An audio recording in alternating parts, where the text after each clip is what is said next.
Aimes-tu la solitude sans vraiment la rechercher?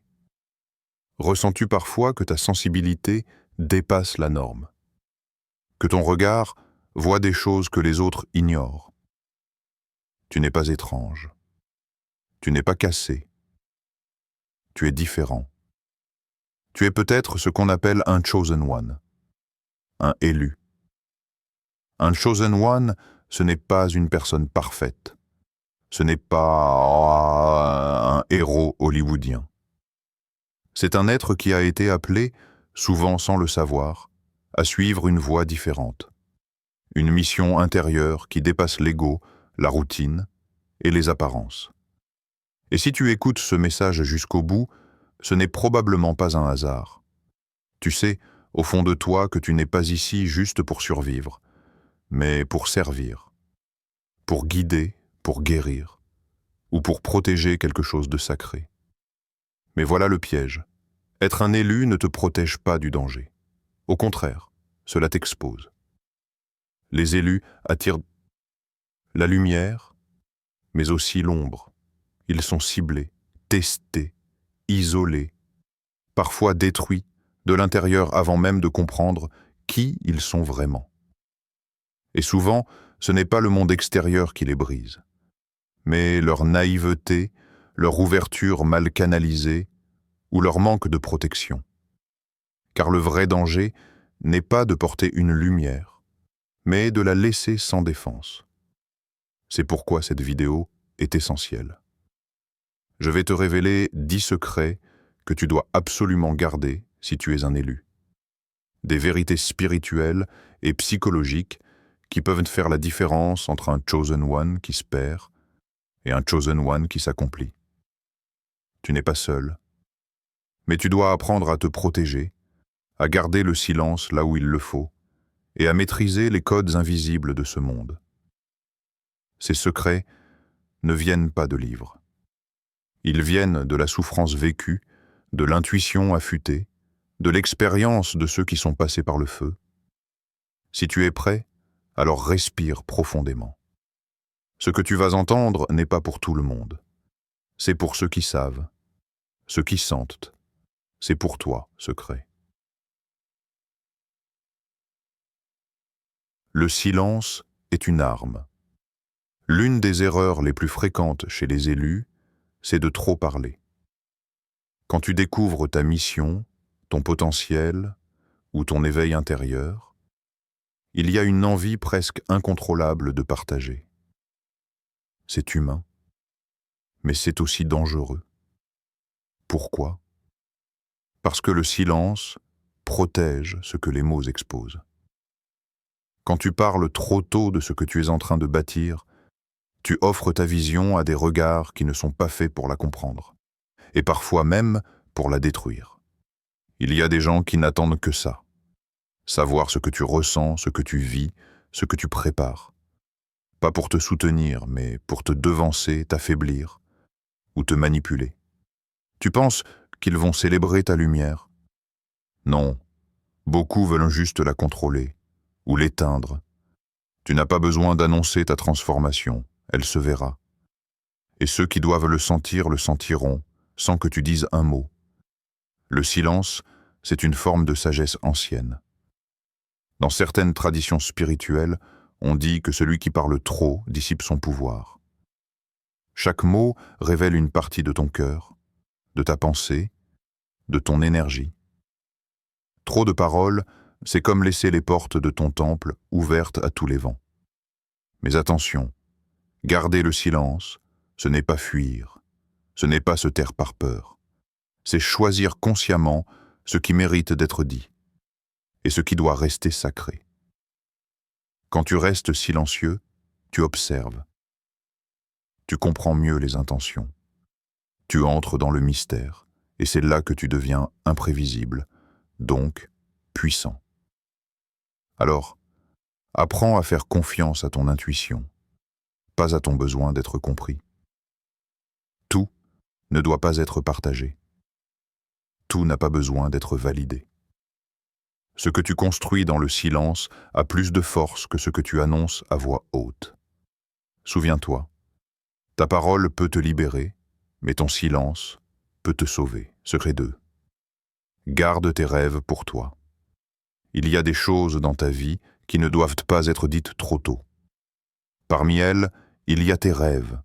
En tant qu'élu, tu portes des visions que peu de gens peuvent ne comprendre. Tu sens parfois l'appel de quelque chose de plus grand, une mission, un projet, une transformation radicale. Et quand ce rêve commence à naître en toi, il est fragile. C'est une graine spirituelle. Elle ne doit pas être exposée trop tôt à la lumière du monde. Quand tu parles trop tôt de tes rêves, tu les exposes au jugement, aux doutes, aux énergies contraires. Les gens te diront « Tu vis dans un monde imaginaire ». Ce n'est pas réaliste. Qui es-tu pour faire ça? Et si tu n'es pas encore solide intérieurement, ces mots peuvent abattre ton élan, étouffer la graine avant même qu'elle n'ait germé. Mais il y a pire, ceux qui volent en les rêves. Oui, certaines personnes n'ont pas la lumière pour créer, mais elles ont l'ombre pour copier, détourner et devancer. Tu crois que tu inspires, mais en réalité, tu donnes les plans sacrés d'un temple qu'ils ne méritent même pas d'approcher. Le silence protège. Le secret nourrit la puissance intérieure. Quand un rêve est prêt à être partagé, il se manifeste par lui-même. Il devient visible sans que tu aies besoin de le crier. C'est la réalité qui parle pour toi. En attendant ce moment, garde ton rêve dans ton sanctuaire intérieur. Parle-lui, nourris-le, travaille-y en silence. Et surtout, entoure-toi de personnes qui respectent le silence. Pas de celles qui cherchent à l'envahir. Garde en tête ceci. Un rêve partagé trop tôt devient un combat extérieur. Un rêve cultivé en silence devient une force intérieure. Ce que tu ne dis pas est parfois ce qui te construit le plus. Secret 3. Protège ton énergie. Tu peux tout perdre, sauf ton énergie. Car ton énergie, c'est ta signature spirituelle.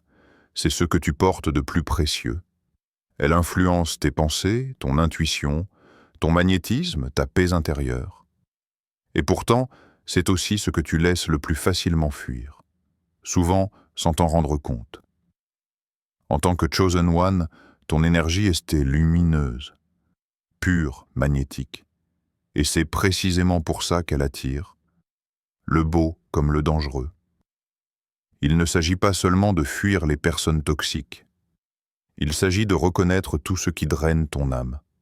Les conversations superficielles, les lieux lourds, sans âme, les relations unilatérales où tu donnes tout et reçois rien, les médias, les conflits, les drames constants.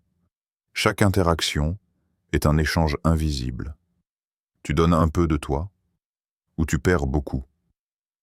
Tu dois comprendre ceci. Chaque fois que tu entres dans un lieu ou dans une relation, ton énergie parle avant toi. Et certains ne t'aiment pas pour ce que tu dis, mais pour ce que tu dégages. Ils veulent ta lumière sans se poser la question de leur propre obscurité. Alors apprends à poser des limites invisibles mais puissantes. Un regard neutre peut être plus protecteur qu'un mot gentil. Un silence bien placé peut couper court à toute intrusion. Un non ferme peut préserver ton champ vibratoire plus sûrement qu'un discours de justification. Protège ton énergie par des rituels simples. Passe du temps dans la nature. Médite, même quelques minutes par jour. Purifie ton espace, brûle de la sauge, nettoie, réorganise. Coupe avec ce qui te vide, même si c'est familier. Être un élu, ce n'est pas sauver tout le monde. C'est honorer ta mission en restant entier. Tu ne peux pas aider si tu es vidé. Tu ne peux pas guider si tu es dispersé. Ta lumière n'éclaire personne si ta flamme est éteinte. Secret 4. Ne révèle pas ta mission. Ta mission n'est pas un sujet de conversation. Elle est sacrée. Et ce qui est sacré ne se dévoile pas à n'importe qui, ni à n'importe quand. Tu n'es pas ici par hasard. Si tu ressens l'appel intérieur, si tu sens que tu es destiné à plus grand que le confort, la routine ou la reconnaissance, alors tu as une mission, mais elle ne doit pas être exposée. Elle doit être protégée. Pourquoi? Parce que ta mission est le cœur de ton pouvoir. Quand tu la révèles trop tôt, ou à ceux qui n'ont pas la sagesse pour la comprendre, tu ouvres la porte à la confusion, à la critique, à la sabotage énergétique. Tu penses que tu partages un appel profond, mais eux n'entendent qu'une ambition, une folie, une fragilité à exploiter. Et même sans intention mauvaise, les autres peuvent te projeter leur peur sur ton chemin. Ils te diront que c'est impossible, que tu rêves trop grand, que tu te perds. Et à force de les écouter, tu risques de te détourner de ce que ton âme te demande de faire. La mission d'un élu n'est pas toujours claire pour le monde extérieur. Elle peut sembler floue, risquée, incomprise, mais elle fait sens à l'intérieur. Et c'est là qu'elle doit grandir, dans le silence, dans la foi, dans l'intimité du cœur. Garde ta mission secrète jusqu'à ce que ton action parle pour toi. N'explique pas, montre, ne justifie pas, avance.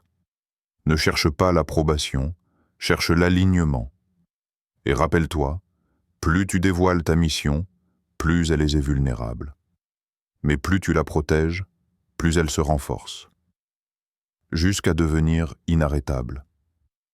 Certaines batailles se gagnent dans l'ombre, avant même qu'elles n'apparaissent dans la lumière. Sois comme la lune. Tu éclaires sans jamais dévoiler ton noyau. Secret 5. La solitude est ta force. Il y a une vérité que peu veulent entendre. L'élu est souvent seul.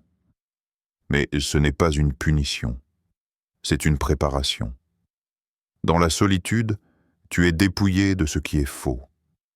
Tu fais face à toi-même, à tes peurs, à tes illusions. Et c'est précisément dans cet espace silencieux que ta vraie force intérieure se forge. Le monde moderne glorifie les relations, les réseaux, l'agitation constante. Mais pour les Chosen Ones, la solitude est un sanctuaire, pas une prison.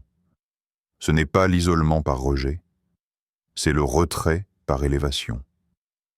Quand tu es seul, tu entends ce que les autres étouffent, ta vraie voix intérieure. Les messages subtils de ton intuition, l'appel de ta mission, les blessures non cicatrisées à transmuter. La solitude n'est pas un vide, c'est un miroir. Et dans ce miroir, tu vois non pas qui tu es aux yeux des autres, mais qui tu es vraiment.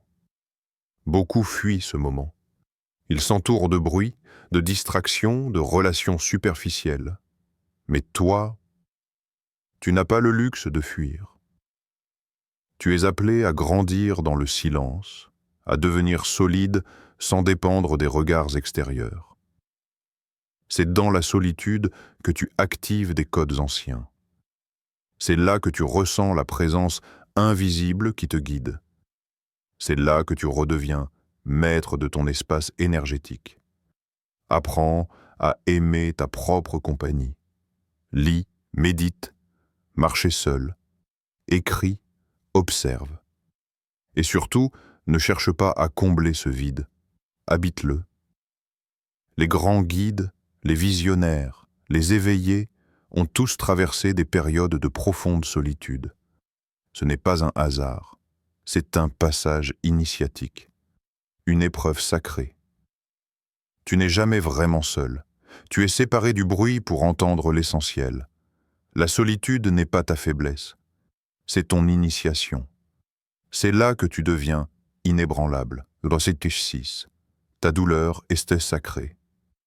Tu as souffert. Peut-être plus que tu ne veux l'admettre. Pas seulement physiquement, mais intérieurement. Rejet, trahison, abandon, incompréhension, humiliation silencieuse. Et pourtant, tu es toujours là. Plus sensible, plus lucide, plus profond. Pourquoi? Parce que ta douleur n'est pas une faiblesse. Elle est sacrée. L'univers n'a pas fait de toi un élu pour te préserver de la souffrance. Au contraire, il t'y a plongé pour que tu transcendes ce que d'autres fuient. Chaque larme que tu as versée t'a ouvert une porte invisible. Chaque blessure a été une initiation. Chaque chute a gravé en toi une vérité que les mots ne peuvent enseigner. C'est ce qui est saigné. Et c'est cette douleur, ce feu intérieur que tu as traversé, qui a affûté ton âme. Tu es devenu plus conscient, plus juste, plus vrai. Mais attention, ta douleur n'est pas une identité. Ne la garde pas pour souffrir éternellement. Garde-la comme un symbole, comme une clef. Elle te rappelle qui tu es, d'où tu viens, et ce que tu ne dois plus tolérer. Tu n'as pas souffert pour rien.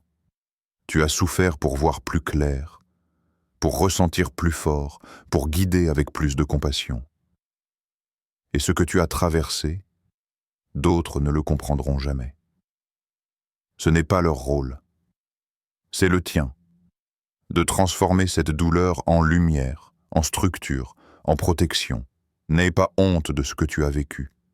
Ce n'est pas une tache dans ton histoire, c'est l'empreinte du sacré. Ta douleur n'est pas là pour te hanter, elle est là pour te réveiller.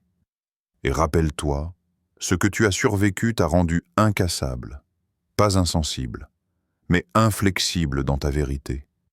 Ta douleur est sacrée, car elle t'a ouvert la voie de l'authenticité. Ne la maudis pas, honore-la, puis dépasse-la. Ce rite 7. Sois imprévisible. En tant qu'élu, tu es observé. Par les autres, par les énergies, parfois même par des forces que tu ne vois pas. Et plus tu es lisible, plus tu deviens contrôlable. C'est pourquoi l'un de tes plus grands atouts est ton imprévisibilité. Le monde adore les gens prévisibles. Ils sont faciles à gérer, à manipuler, à enfermer dans des cases. Mais toi, tu ne peux pas te permettre d'être prévisible. Car ta lumière, ton chemin, ta mission ne sont pas linéaires. Quand tu deviens imprévisible, tu deviens inclassable. Tu casses les schémas que les autres projettent sur toi. Tu deviens invisible aux yeux de ceux qui veulent te contrôler. L'imprévisibilité ne veut pas dire être instable. Elle signifie être maître de ta direction, mais pas prisonnier de ta routine. Changer d'habitude, changer de rythme, changer de manière de répondre. Ne pas annoncer tes prochains pas. Ne pas réagir comme ils s'y attendent. Tu es un paradoxe vivant. Calme et tranchant. Silencieux, mais stratégique. Tu avances quand ils croient que tu dors. Tu coupes quand ils pensent que tu pardonnes. Tu bâtis quand ils pensent que tu as abandonné. Cette capacité à surprendre te protège. Elle dérègle les intentions de ceux qui veulent te nuire. Car ce qu'ils ne peuvent que te pas anticiper, ils ne peuvent pas détruire. Laisse-les deviner. Laisse-les douter. Pendant ce temps, tu avances dans l'ombre, libre, lui, souverain. Ne sois pas une marionnette prévisible. Sois un mystère que l'on ne peut ni lire, ni attraper. L'élu qui agit dans le silence et dans l'imprévisibilité est une force que même l'ombre redoute. Secret 8. Méfie-toi des louanges. Les critiques blessent. Mais les louanges corrompent, subtilement, silencieusement, profondément. Quand tu es un chosen one, les gens le sentent, même s'ils ne savent pas l'expliquer. Tu dégages une lumière, une force, une différence. Et cette lumière attire naturellement l'attention, l'admiration, parfois même la fascination. Mais attention, car l'ombre sait aussi se déguiser en flatterie. Les louanges ne sont pas toujours sincères. Elles peuvent être des appâts, des pièges pour flatter ton ego, ouvrir une brèche, baisser ta vigilance. Tu entends, tu es spécial, tu es au-dessus. Il n'y a personne comme toi. Et petit à petit, tu glisses dans l'illusion, celle de croire que tu n'as plus rien à apprendre, plus rien à purifier. C'est là que tu deviens vulnérable, pas aux autres, mais à toi-même. L'ego est le talon d'Achille de l'élu, et rien ne nourrit l'ego plus subtilement que les compliments répétés, les applaudissements constants, les regards qui t'admirent sans te connaître. Les vrais maîtres ne cherchent pas la gloire. Ils fuient la mise en lumière excessive, car ils savent qu'être vu, c'est aussi être exposé.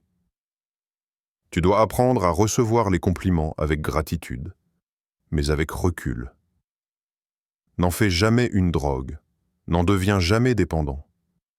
Rappelle-toi que ce que les gens célèbrent aujourd'hui, ils peuvent te le détruire demain. Sois humble, pas petit, mais centré. L'humilité est l'armure invisible du Chosen One. Elle garde ton canal pur. Elle garde ton cœur clair, elle t'empêche de te perdre dans le reflet de ton propre éclat. Ne cherche pas à briller. Cherche à vibrer juste. Et laisse les autres parler, pendant que toi, tu avances. Secret 9. Maîtrise tes émotions. En tant qu'élu, tu ressens plus fort que les autres. Ta sensibilité est une antenne. Elle capte ce que d'autres ignorent. Les intentions cachées, les énergies lourdes, les mensonges silencieux, les douleurs non dites. Mais cette intensité émotionnelle est une épée à double tranchant. Si tu ne maîtrises pas tes émotions, elles te maîtriseront. Et c'est là que tu deviens vulnérable. Non pas face au monde extérieur, mais face à toi-même. Tu dois comprendre ceci. Tes émotions sont moments de l'énergie. Et l'énergie doit être canalisée, pas refoulée. La colère peut te brûler, ou devenir un moteur sacré si tu la canalises. La peur peut te paralyser, ou t'aiguiser si tu la transformes en vigilance. La tristesse peut t'engloutir, ou t'enseigner si tu l'écoutes avec maturité. Tu n'es pas là pour réagir impulsivement à tout ce qui t'atteint. Tu es là pour apprendre à ressentir sans te laisser dominer. C'est là que commence la vraie puissance intérieure. Les forces contraires testeront toujours ton équilibre émotionnel. Des paroles blessantes, des trahisons inattendues, des attaques sournoises, des silences injustes.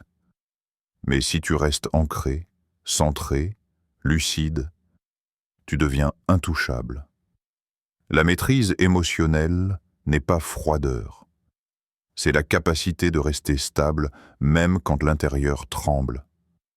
C'est la capacité de choisir ta réponse et non d'être une réaction. L'élu ne gagne pas par la force brute. Il gagne par la clarté intérieure. Rappelle-toi, l'émotion non maîtrisée est une fuite de pouvoir. Et chaque fois que tu choisis le calme au lieu du chaos, la lucidité au lieu de la colère, la patience au lieu de l'ego, tu montes d'un niveau. Maîtrise-toi et tu n'auras plus à te défendre. Secret 10. Le pardon est une barrière. On t'a blessé, trahi, humilié. Et parfois, ce sont ceux que tu as aimés, aidés, protégés, qui t'ont le plus détruit. Tu pourrais nourrir la colère, l'amertume, la vengeance. Et pourtant, si tu veux vraiment te protéger, tu dois comprendre ceci. Le pardon est une barrière, pas une faiblesse, pas un effacement, pas une excuse, mais une libération énergétique. Quand tu pardonnes, tu coupes les liens invisibles qui te rattachent à ceux qui t'ont fait du mal. Tant que tu es en colère, tu es attaché. Tant que tu rumines, tu es enchaîné. Tant que tu veux qu'ils paient, tu es encore leur prisonnier. Et ce lien, aussi invisible soit-il, draine ton énergie, altère ta vibration, ralentit ta mission. Le pardon, ce n'est pas dire « ce n'était pas grave », c'est dire « je choisis de ne plus porter ce poison ». C'est une décision spirituelle, une barrière que tu poses entre ton passé et ta paix. Mais attention, pardonner ne veut pas dire revenir vers eux. Pardonner ne veut pas dire oublier. Cela veut dire « je ne vous laisse plus vivre en moi ». Le pardon ferme la porte. Il assainit le terrain.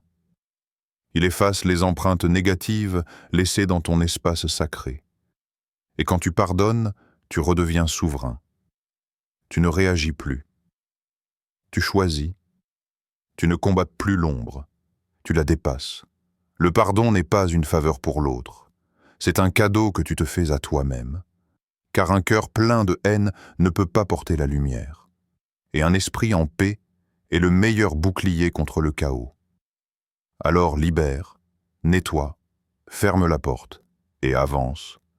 Pardonne, non pas pour eux, mais pour ta liberté. Marche en silence, avance en lumière. Si tu es encore là, à écouter, à ressentir chaque mot, alors tu sais déjà. Au fond de toi, tu as reconnu chaque vérité, chaque secret, comme un écho intérieur. Ce n'était pas un simple contenu. C'était un rappel, une activation. Tu n'es pas comme les autres. Tu le sais depuis longtemps. Et ce n'est pas de l'arrogance.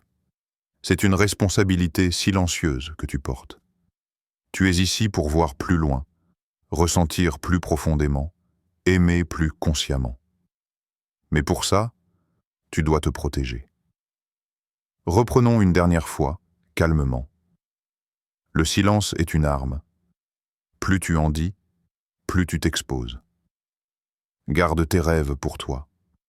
Tout ne doit pas être partagé, surtout pas trop tôt. Protège ton énergie. Tout le monde ne mérite pas ton champ vibratoire. Ne révèle pas ta mission, elle grandit mieux dans l'ombre. La solitude est ta force. Elle est ton sanctuaire, ton creuset d'évolution. Ta douleur est sacrée. Elle est ton initiation, ton feu intérieur. Sois imprévisible. Reste insaisissable pour rester libre. Méfie-toi des louanges. Elles flattent l'ego, mais corrompent l'âme. Maîtrise tes émotions. Ton calme est ta plus grande puissance. Le pardon est une barrière. Il te libère, il te protège, il te restaure. Ces secrets ne sont pas là pour t'isoler. Ils sont là pour te préparer. Car un chosen one n'est pas quelqu'un qui brille à tout moment. C'est quelqu'un qui avance même quand personne ne regarde. Quelqu'un qui ne mendie pas la reconnaissance car il a reconnu sa propre valeur. Quelqu'un qui protège son feu intérieur, car il sait que ce feu n'est pas pour lui seul, mais pour éclairer les autres au bon moment, sans se consumer. Ce n'est pas ton rôle de convaincre. Ce n'est pas ton devoir d'être compris. Ton seul vrai devoir, c'est d'être aligné, vrai, entier, silencieux, mais puissant. Alors continue d'avancer. Protège-toi, affûte-toi, reste simple, reste solide, et surtout, reste invisible jusqu'au moment juste. Tu n'es pas seul, tu es choisi.